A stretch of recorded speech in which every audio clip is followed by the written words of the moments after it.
मिमी के किचन में आप सबको कहते हैं वेलकम। बिस्मिल्लाहिर्रहमानिर्रहीम, अस्सलाम वालेकुम। आज हम आपके लिए बहुत ही मज़ेदार, बहुत आसान और बहुत बेहतरीन गुलाब जामुन की रेसिपी लेके हाजिर हुए हैं। और उसके लिए हमने कढ़ाई में 1 टेबलस्पून घी शामिल किया। उसको गर्म होने के बाद हमने इसमें शामिल किया है 3 बॉल दूध के।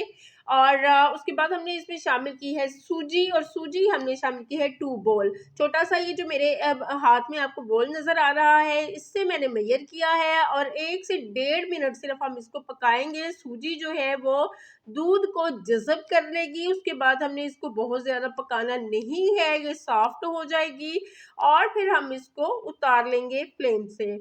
जनाब, फ्लेम से उतारने के बाद हम इसको मसल लेंगे हाथों की मदद से, हथेलियों की मदद से, और इसको बिल्कुल इस तरह से गूंद लेंगे जैसे कि आटे को गूंदते हैं। हथेलियों से आप गूंदें या जैसे भी करके, लेकिन ये इससे सॉफ्ट हो जाएगी और यकजान हो जाएगी। ये आपको नज़र आ रहा है कि मैं इसको किस तरह से जो है वो गूंद रही हूँ, हथेलियों से मसल रही हूँ। और इस तरह मसलने के बाद हम इसके छोटे छोटे से इसमें हम शामिल करेंगे 1 टेबलस्पून मैदा।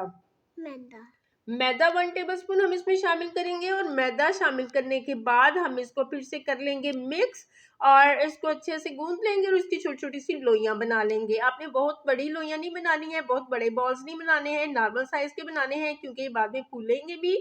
और यहाँ पे हमने एक ली है कढ़ाई, और कढ़ाई में हमने सबसे पहले पानी शामिल किया है 3 बॉल पानी शामिल करने के बाद इसमें 3 ही बॉल मैंने शामिल की है चीनी, क्योंकि 2 बॉल हमारे पास है सूजी, और चीनी जो है वो मैंने ली है 3 बॉल, जिसकी हम चाशनी तैयार करेंगे। ये तमाम जो है वो बैटर था, उसकी हमने लोइयां या बॉल बना लिए हैं और इनको हमने रख लिया है। और दूसरी तरफ जो है वो हम चाशनी तैयार कर रहे हैं। आपने क्या करना है कि अच्छे से चेक कर लेना है कि आपकी ये जो है बॉल्स इनमें क्रैक तो नहीं है। और उसके बाद यहाँ पे मेरे पास है इलायची के दाने, सब्ज़ इलायची के दाने, और उनको मैंने शामिल कर लिया है चाशनी में। ये थोड़ी सी जो है वो अच्छी किस्म की खुशबू देंगे, और इस वजह से मैंने चाशनी में इलायची के दानों को शामिल किया है। और अब हम इस चाशनी को थोड़ी देर पका लेंगे। अच्छा जी, जब ये थोड़ी चिपचिपी सी हो जाए तो इसका मतलब है कि चाशनी जो है वो आपकी तैयार है। 2 तार या 1 तार करने की आपको ज़रूरत नहीं है। जब आपकी चाशनी चिपचिपी सी हो जाए तो इसका मतलब है कि आपकी चाशनी रेडी है। यहाँ पे हमने लिया है एक पैन को हमने रखा है फ्लेम पे, और इसमें शामिल किया है हस्ब ज़रूरत घी, सॉरी ऑयल। और इसमें हम शामिल करेंगे अपने ये बॉल्स, जिनके हमने गुलाब जामुन तैयार किए हैं। और ये गुलाब जामुन हम शामिल कर लेंगे अपने ऑयल में, पैन में, और इनको हम फ्राई कर लेंगे। और गुलाब जामुन को आप इस तरह से भी फ्राई कर सकते हैं। 2 मिनट आपने इनको बिल्कुल भी नहीं छेड़ना है, और उसके बाद आपने इनको टच करना है और फ्राई कर लेना है। और इनको कढ़ाई में भी इस तरह डीप फ्राई कर सकते हैं। जो डीप फ्राइंग है वो ज़्यादा इजी है, उसमें टूटने का खदशा कम होगा। और यहाँ पे ये मैंने डीप फ्राई किए हैं, और आप देख रहे हैं कितना मज़ेदार किस्म का जो कलर है इनका बन गया है।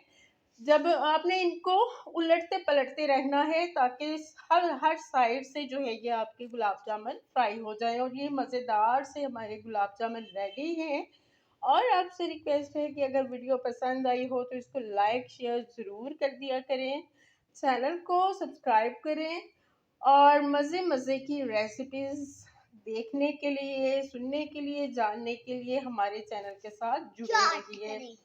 और ये जनाब हमारे मज़ेदार से माउथ वाटरिंग से गुलाब जामुन रेडी हैं। बहुत आसान है, इसमें कोई मुश्किल कुछ भी नहीं है।